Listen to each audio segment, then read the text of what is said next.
അതുകൊണ്ട് ഞാൻ പലതും തുറന്നു പറയുന്ന അവർ പലതും തുറന്നു പറയുമ്പോൾ നിങ്ങൾക്ക് നല്ല സ്കോപ്പാണ്. എനിക്കും തുറന്നു പറയാനൊന്നുമില്ല. അപ്പം അവർ രാജിവെക്കാൻ തീരുമാനിച്ച സ്ഥിതിക്ക് അംഗങ്ങൾ ഞങ്ങൾ എല്ലാവരും അവരോട് സോളിഡാരിറ്റി പ്രഖ്യാപിച്ച് രാജിവെക്കും. അല്ലെങ്കിൽ വൈസ് പ്രസിഡന്റാണ് സ്വാഭാവികമായിട്ടും വരേണ്ടത്. ഇപ്പൊ ആരാണ് പിന്നെ യോഗത്തിന് നേതൃത്വം കൊടുക്കുന്നത്? അഡ്വ കമ്മിറ്റി രൂപീകരിച്ചോ? എത്ര അംഗം കമ്മിറ്റി ആയിരിക്കും വരുമോ? എനിക്കറിയില്ല. ഞാൻ അല്ല, അഡ്വ കമ്മിറ്റി എന്താണെന്ന് എനിക്കറിയില്ല. ഞാനതിന് മുമ്പ് ശ്വേത ഇറങ്ങിയപ്പോൾ ഞാനും ഇറങ്ങിയതുള്ളൂ. അത്യാവശ്യം ഒരു പോകേണ്ട ഒരു കാര്യമുണ്ട്. ഓക്കെ. രാവിലെ കൃത്യമായിട്ടെന്ന് നമുക്ക് അറിവ് കിട്ടിയ ഉണ്ണീഷുവാല് ജോയ്മാത്തിന് ഇതൊരു ആരോപണം ഉന്നയിച്ചിരുന്നു. ഞാൻ ഒരിക്കലും കമ്മിറ്റിക്ക് വരാത്ത ആളാണെന്ന് ജോയ്മാത്തി പറഞ്ഞു എന്ന് ഒരു ആരോപണം ഉന്നയിച്ചിരുന്നു.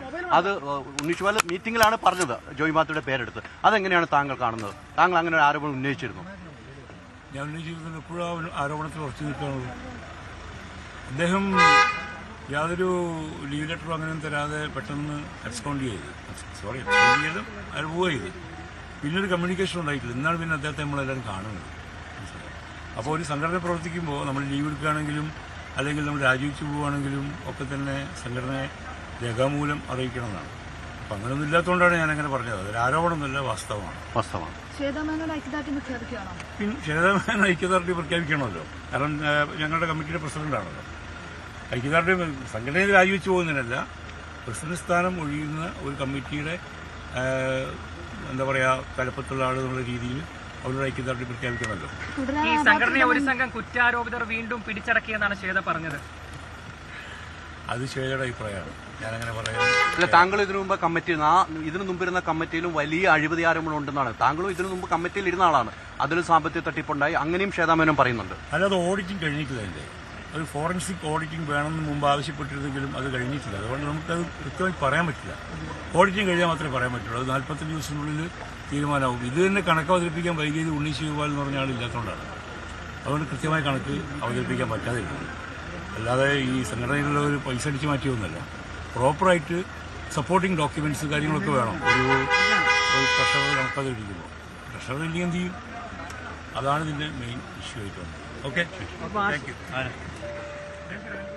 അതാണ് അപ്പോൾ ജോയ് മാത്യു നടത്തിയ പ്രതികരണം. ഒരു എഡോ കമ്മിറ്റി അവിടെ രൂപീകരിച്ചു കൊണ്ടിരിക്കുന്നു. കഴിഞ്ഞ ഭരണസമിതിയുടെ ചില സാമ്പത്തിക ആരോപണങ്ങൾ ശ്വേതാമേനോൻ ഉന്നയിച്ചത് അതിപ്പോൾ വ്യക്തമായിട്ടില്ല എന്നാണ് ജോയ് മാത്യു പറയുന്നത്. അത് വരാനിരിക്കുന്ന ദിവസങ്ങളിൽ അതിൻ്റെ ഓഡിറ്റിംഗ് നടക്കും.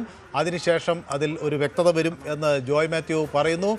ഒപ്പം അവിടെ ചില ആളുകളുടെ പാവയായി താൻ ഇരിക്കാതെ നടക്കാനാവില്ല എന്ന് ശ്വേത ആരോപിച്ചിരുന്നു. അതിനെ സംബന്ധിച്ചൊന്നും ജോയ് മാത്യു പ്രതികരിക്കുന്നില്ല. കുറ്റാരോപിതരുടെ കൈകളിലേക്ക് വീണ്ടും ഈ സംഘടന പോകും എന്ന ശ്വേതാമേനോൻ്റെ പ്രതികരണം ശ്വേതയുടെ മാത്രം അഭിപ്രായമാണ് എന്ന് ജോയ് മാത്യു പറഞ്ഞു വയ്ക്കുകയും ചെയ്യുന്നു. അങ്ങനെ അമ്മയിൽ വലിയ പൊട്ടിത്തെറിയുണ്ട് എന്ന കാര്യം നേരത്തെ തന്നെ വാർത്തയായിരുന്നു. ഇപ്പോൾ അതിൻ്റെ ഏറ്റവും സ്പഷ്ടമായ തെളിവുകൾ തന്നെ പുറത്തു വരികയാണ്. ഇത് ഒന്നിച്ചു പോകാൻ കഴിയാത്ത ഒരു കൂട്ടായ്മയായി അമ്മ മാറിക്കഴിഞ്ഞിരിക്കുന്നു. താൻ ഇനി അമ്മയ്ക്കൊപ്പമില്ല എന്ന് ശ്വേതാമേനോൻ പറഞ്ഞു. കൂടുതൽ വാർത്തകൾക്ക് news 18 Keralam YouTube channel subscribe ചെയ്യുക.